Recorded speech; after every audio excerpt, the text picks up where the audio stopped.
Welcome to On the Vineyard. I'm Monica Brady-Meyerhoff, the publisher of the Vineyard Gazette Media Group on Martha's Vineyard. We're so glad you're here. On the Vineyard is sponsored by Crane Appliance.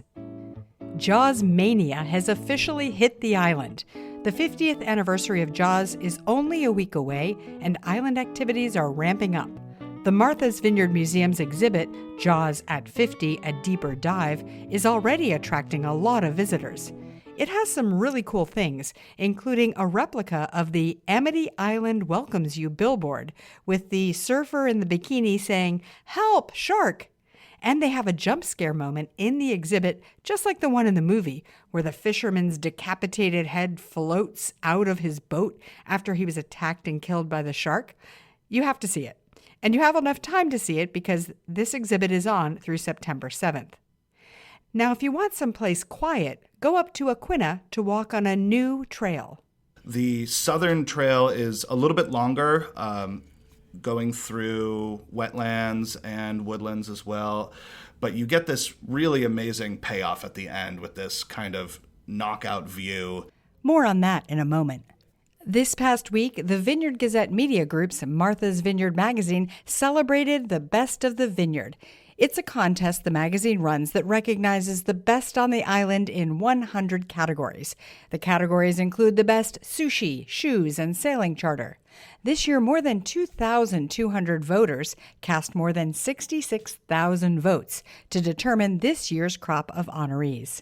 And we added 3 new categories. We added Best Barbershop, Best Tour Company, and Best Island-Grown Oysters this year. The event was hosted by comedian Charlie Nadler. Best Art Gallery, the Granary Gallery. Runner-up, Featherstone Center for the Arts. To learn the whole list of winners, you'll have to pick up a copy of the July issue of Martha's Vineyard magazine.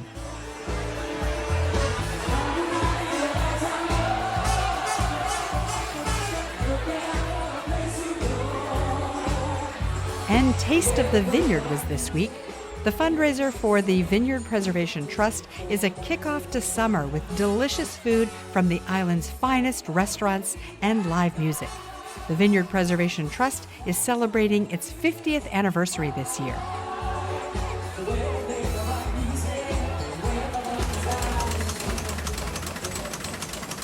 That's the sound of the historic press in the Vineyard Gazette offices in Edgartown printing the paper. And that means it's time to go upstairs to the newsroom and check in with Bill Evell, the editor-in-chief, and the reporters on this week's news.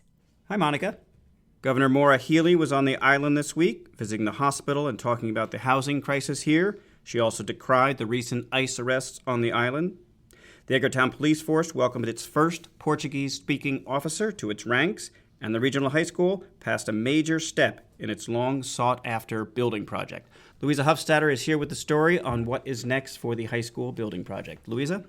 Yes, the High School Building Committee, which is about 25 members of island government and other community groups, has decided which of about more than half a dozen different potential designs for the future high school to recommend to the State Building Authority, which stands to reimburse a good 20% or more of just about all of the costs once you average it all out. Now, they've been parsing through many different possible designs, rebuilding it, building an addition. A lot of it comes down to costs and what is they're able to do. So what have they come down to now? Well, yes, it's a balancing act between the space needed to meet the school's educational plan for up to 803 students, which is the future expected enrollment, and the costs of building, particularly on Martha's Vineyard, where it's steeply higher than on the mainland, and the state program will only reimburse so much per square foot and not for everything. So they have settled right now on a design to recommend to the state that's 211,000 square feet, but they have vowed to pare it down further. Estimated costs after reimbursement for that size of school are between $220 and $270 million. And so they are very much interested in reducing that total because it's all going to come down to the towns in the end. So they're not going to do a full rebuild. They're going to do a addition, but they're going to keep some of the building that's already there. What's staying and what's going? The original school, our first regional high school, was built in 1959 after an agreement was reached between the towns in 1954. That school on the Edgartown Vineyard Haven Road it had additions in the 1980s and again around 1984 when the Performing Arts Center was built. The 1990s addition will not be touched in this, and neither will be most of the playing fields or anything else on the other side of Sanderson Road. But the high school itself, well, it's running out of space. Its systems are outdated, and many of them are so deeply embedded in the building that a lot of sort of dismantling would be required just to replace them. All right, so the next step is, as you said, take the plan to the state, and then presumably they could start the project in how many years after that? Well, here's the deal. The state has to sign off, but then so do the towns. That's why the school committee and the professional team of the architect and the project manager are working hammer and tongs all summer long and with the intention of having a more or less finalized design, presumably smaller in size, by this autumn so that the towns can start absorbing the information and preparing for town meeting votes next spring, which will be followed by town meeting elections.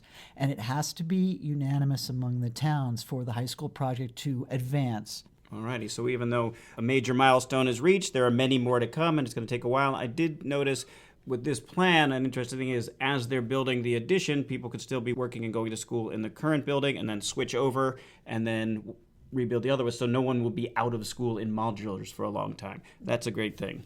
Thanks so much, Louisa. You'll be following this for quite a while, I imagine. You bet. Right.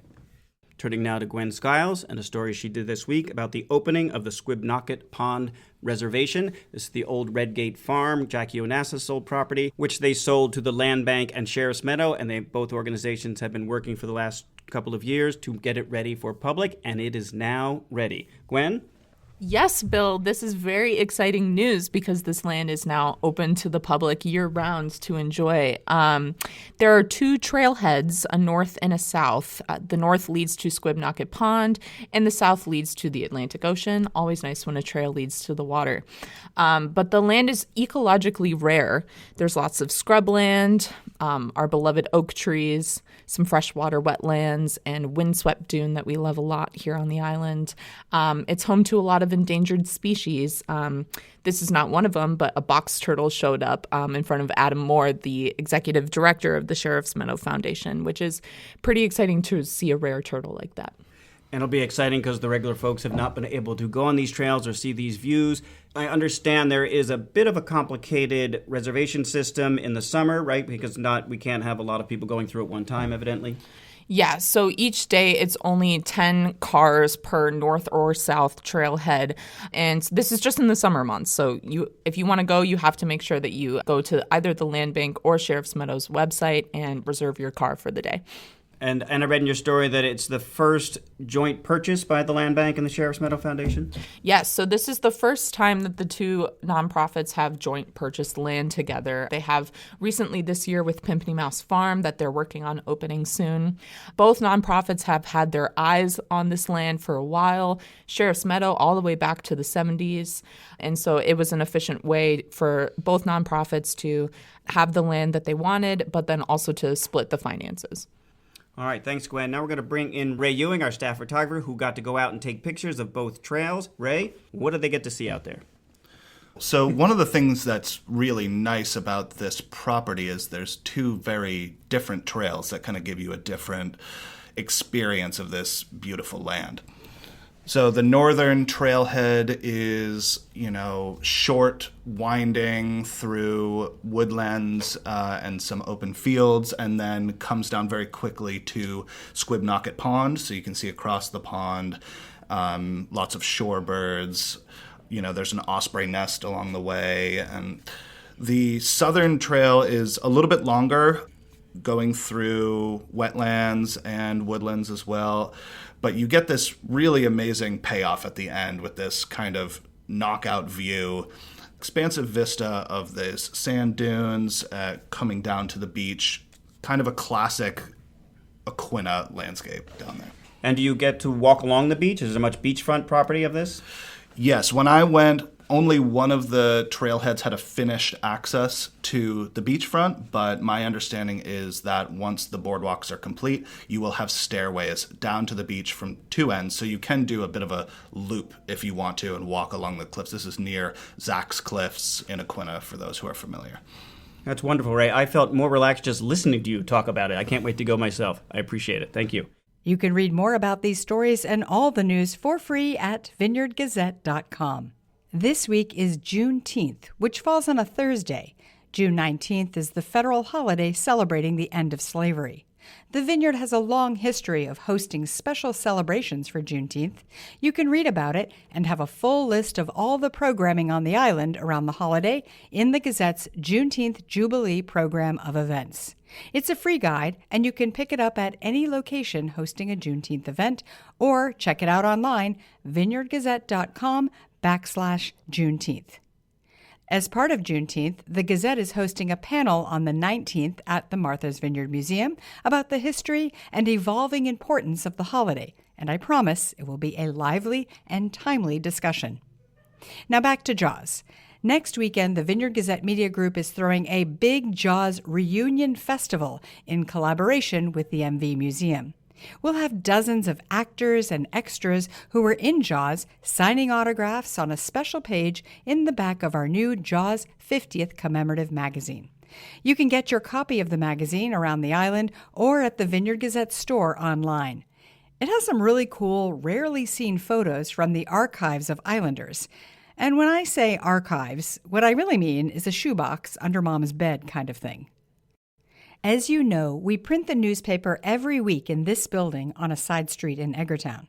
I recently read in Henry Beadle Huff's book, Country Editor, published in 1940, about the Gazette moving from its former location, where the Black Dog store is now at the corner of Main and Water Streets. Here's an excerpt. It was necessary that we should find some quarters where the Gazette could be all under one roof and all on the solid foundation of the ground. Our decision to move was hastened by the further necessity of doing something about the printing press, since the old Fairhaven was a hopeless time consumer and impediment to production. We signed the lease without placing any importance on the fact that the building was only 15 feet wide across the front. That building was what is now the parking lot next to Rosewater Market on South Summer Street. We're just a stone's throw away on the same street. Our theme music is from island composer and musician Michael Hayden, who, by the way, played the guitar in the opening bonfire scene of the movie Jaws. If you like the show, please give us 5 stars. You can also listen to the podcast while watching some beautiful vineyard scenery on YouTube. Thanks to our sponsor, Crane Appliance, a locally family-owned business selling premium appliances with a staff that is highly trained to help you make the best decisions for your home. Crane Appliance, they call the Cape and Islands home. I'm Monica Brady-Meyerov. Thanks for joining us on The Vineyard. Talk to you next week.